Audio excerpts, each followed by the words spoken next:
What are you listening to? Oh, it's a Learn How to Speak German tape. I saw a story on the news about Oktoberfest in Germany. They had glasses of beer the size of a house cat and a lineup of people wanting them. Those things must have gone for $10 each easy. I could live on the tips alone. Maybe get myself a little house with a picket fence and have enough money left over to hire a couple of university guys to come over every so often and take off their clothes and dance for me. Maybe even have sex with them. I mean, why not me? You know, I'm not asking to be rich or famous or find a piece of driftwood that looks like the Virgin Mary and have thousands of people come to my house, make the pilgrimage to get healed. No, just a little corner of the world to call my own. And lots of really buff university guys to have sex with. Well, it never hurts to dream, baby. Speaking of which, leave the bottle.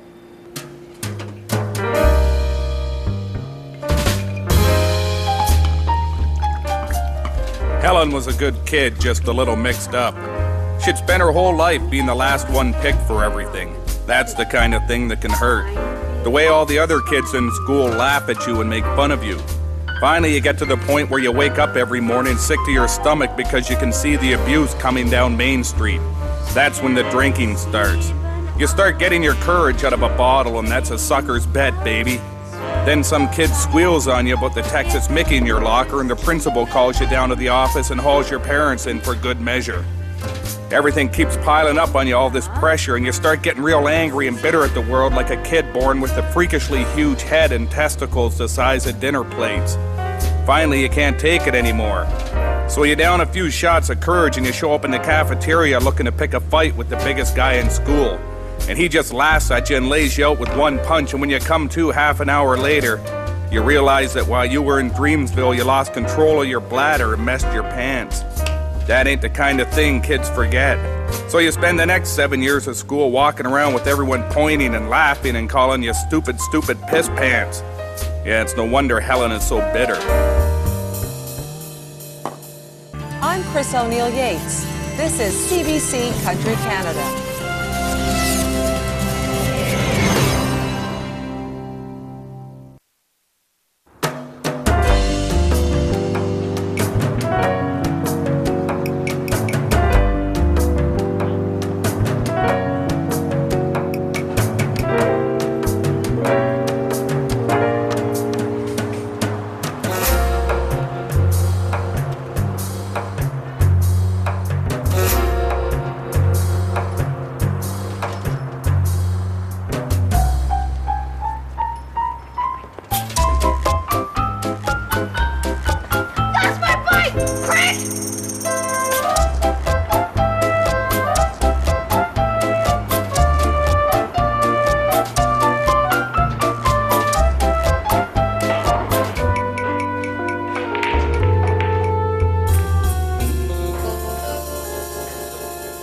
This is for drinks, right, pal?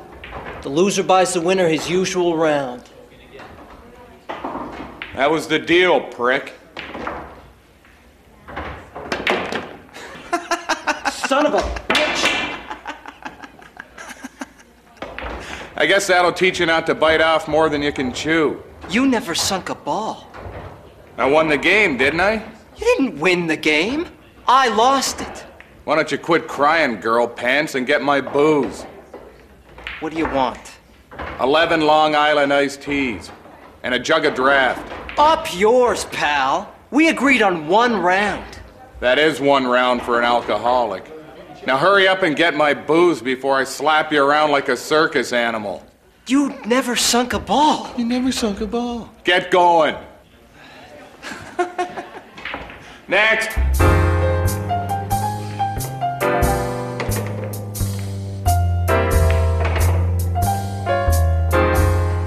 I hadn't tripped the light fandango on the green felt in a dog's age, and I'd been a little worried about my performance. It was nice to know I hadn't lost my touch. Ow!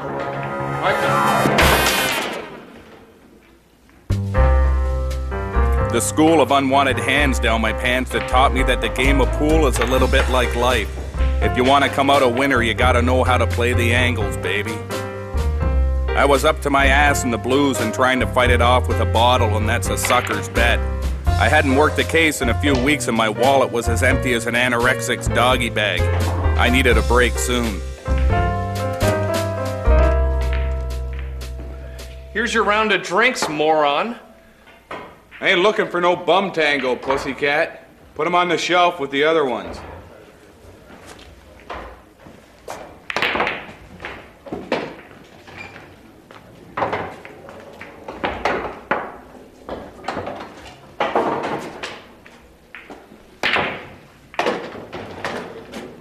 Hey, you got a tip for me? Never stand in front of me with your hand out looking for money or I'll slap you around like my prison lover. Freeloading bastard. If life in this putrid city had taught me anything about human nature, it was that everyone, rich or poor, tall or short, having contributed something valuable to the canon of music or John Tesh. Brother, everyone has an angle.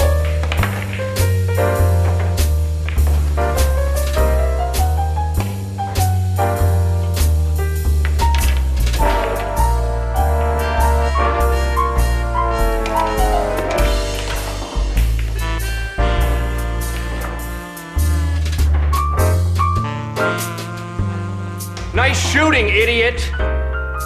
Never a lesson.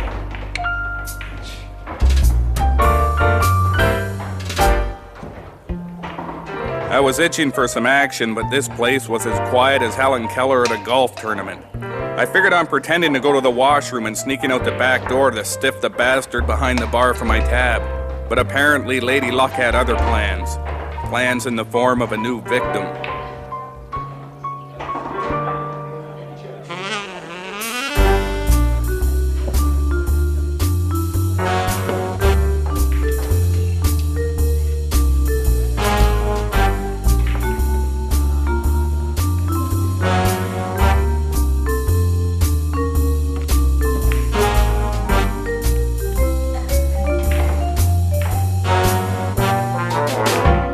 Rack 'em up, prick.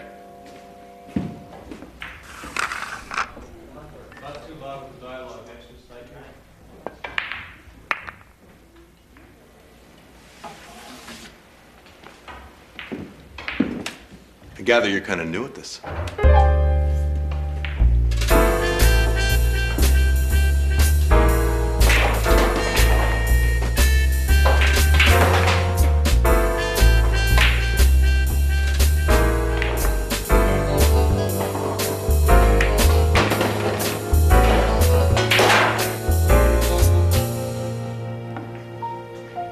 Part of me feels sorry taking your money. Just a little part of me. Not enough to keep from doing it.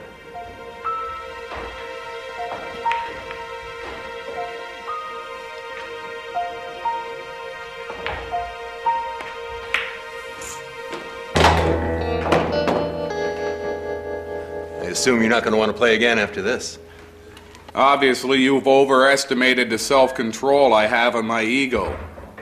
I'll play you again, you dumb bastard freak. You just better hope you got the balls to handle my game. What are you staring at, Nancy boy? There's something about you. I just can't put my finger on it. There's a lot of things about me you'll never finger. The hell did I just tell you about the fingering? So we meet at last. I can't begin to describe the feeling. After all those years, all the torment, all the times of listening to your smug, idiotic taunts. What's the matter? Don't you recognize my voice? It's me, your old pal Frank. That's cheating, you prick. You lose. Go ahead. Pick up the money. What's the matter, Frank? Can't take a joke? 11 years of crank calls. All that torment and abuse. My marriage fell apart. I lost my job. The only joke around here is the joke that you made of my life. Well, today's the day the laughing stops. Frank was all out of sorts, and life had taught me a long time ago that there's no payoff trying to rationalize with a man blinded by hatred and rage. Maybe the time would come when we'd both look back on me wrecking his life and have a good laugh. But there were a lot of sunsets between now and then. The way I saw things, the safe money was on running away screaming like a little girl.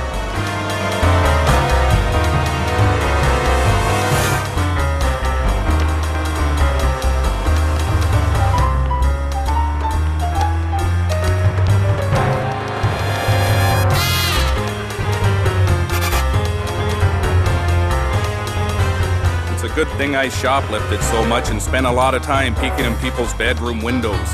Those are the kind of hobbies that get a man chased a lot, and I was erudite enough to cotton that when you punch a clock in my line of work, it pays to stay in peak physical condition. Butch! Come out, wherever you are. No!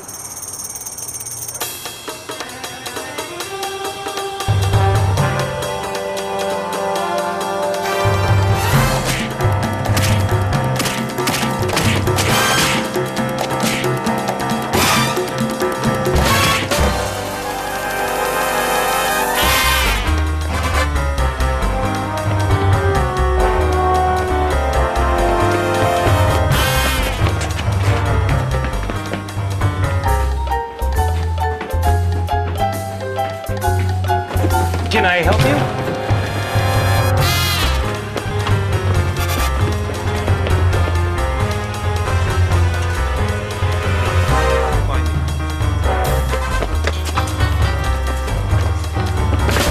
Give me my phone, you prick!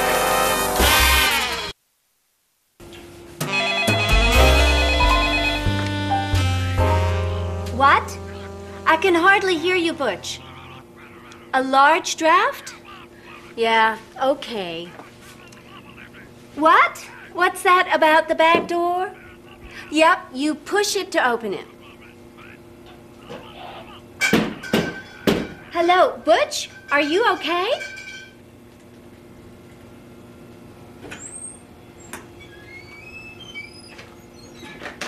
I thought you said push.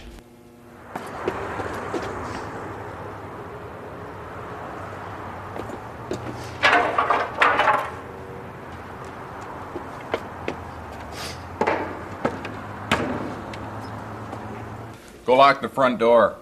What's going on, Patterson? Just do it, baby. I'll explain later.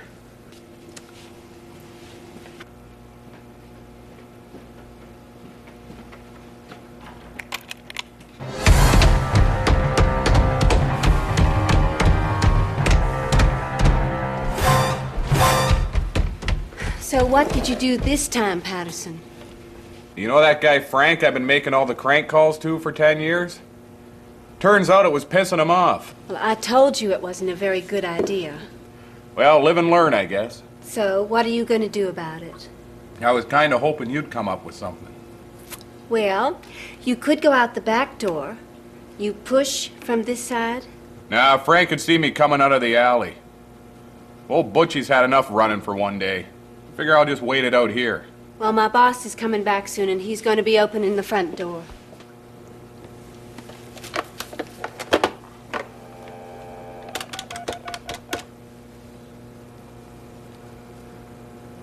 Hey, Blanche, it's me, Butch. Hey, do me a favor, will you? Meet me down at the bar. Nah, don't come in. Just pull up to the alley outside. Keep the car running. And honk your horn when you get here so I'll know it's you. And one more thing.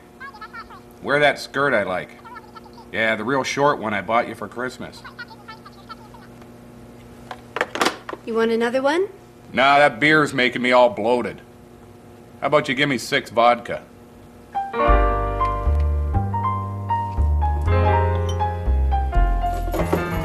You better hope Blanche doesn't hit any red lights.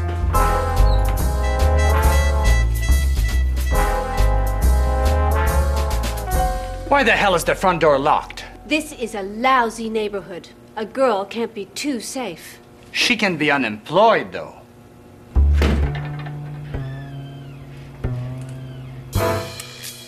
Frank wasn't what you'd call senior management material for the brain store. If he'd stayed outside, there would have been no way I could have gotten out of the building without him laying eyes on me. That was Frank's problem. He bet the house on emotion, and because of that, he was gonna lose this little game of cat and mouse.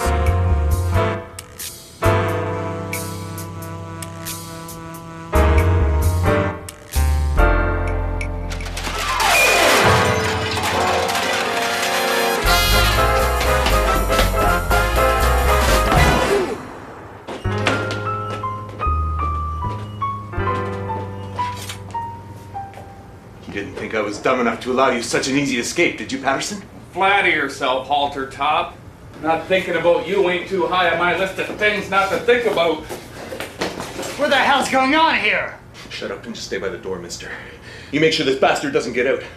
I'll explain it all to you after I gut this guy like a stuck pig and spread his entrails all over your place of business. Okay. Geez, Frank.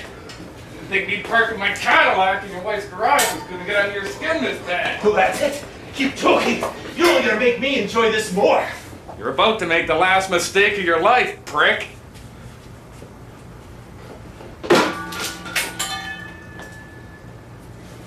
What was that? I called the police before you got here, sissy boy. Why don't you drop that spatula? You'll be spending the rest of your days being a dartboard in some prison shower. Oh, I've had enough to hear with life. The way I see things, I got one job to do before I cash in my chips, and that's to watch you die a slow and miserable death. I was just kidding, Frank. You don't have to kill me. Oh, yes, I do. It ain't worth it, mister. Don't throw your life away over some premature ejaculating, alcoholic, virgin private detective who still lives with his mother. Only one in this room. You just stay out of the way, lady. Hey, Butch. I saw the door jammed shut outside. I figured you're in some kind of trouble. This looks a little worse than usual. Is your car still running, Blanche? It is now.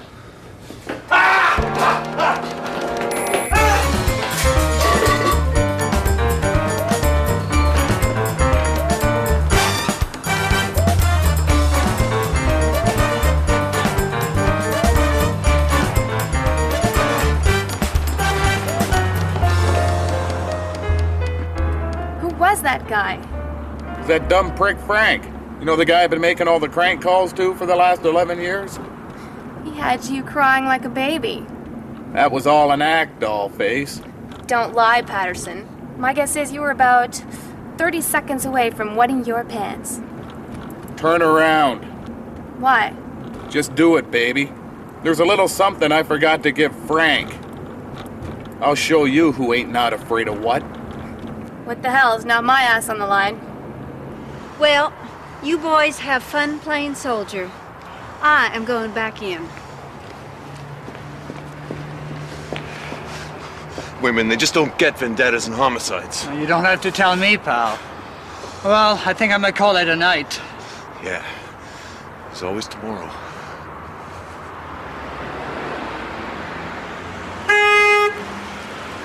Hey, Frank! Hey, Frank, you like impressions? Great, because I do a perfect one of your mother.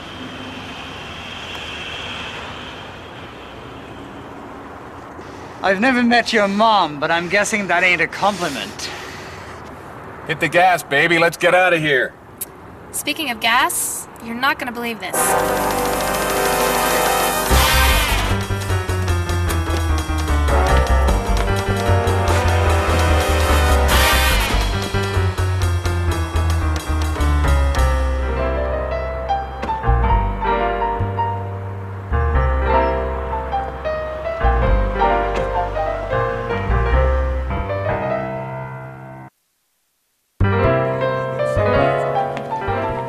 You and Butch hightailed it out of here. I ran out of gas. Well, I'm done in about an hour. I can give you a lift. Great. Can I get you something to drink? Just soda and lime, please. Sure. What are you watching? Oh, I don't know. It's just something I put on between shows.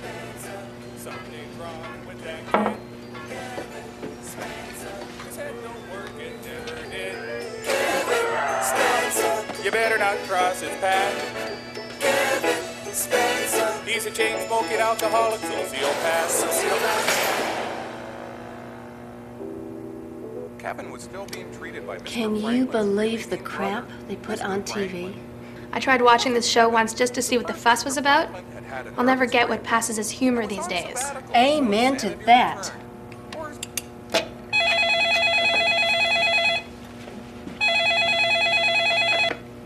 Hello? Hey, Butch, how's it going? Ooh, really? That must have hurt. Well, okay. What the hell?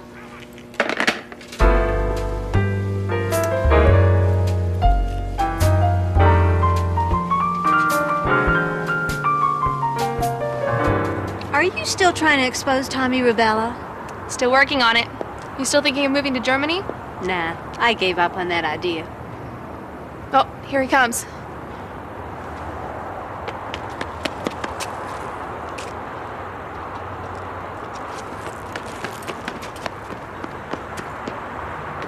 I wonder how that happened. It's probably not worth thinking about.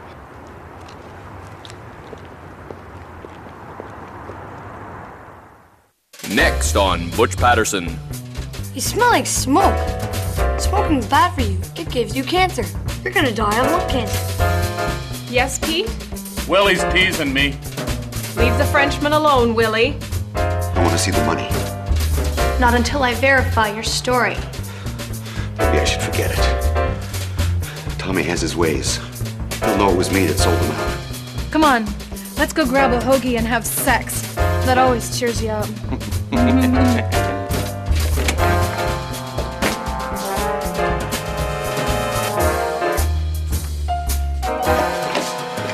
Kill them both and your debt will be paid off. You say we get together after class. I'll remind you why God gave you woman parts.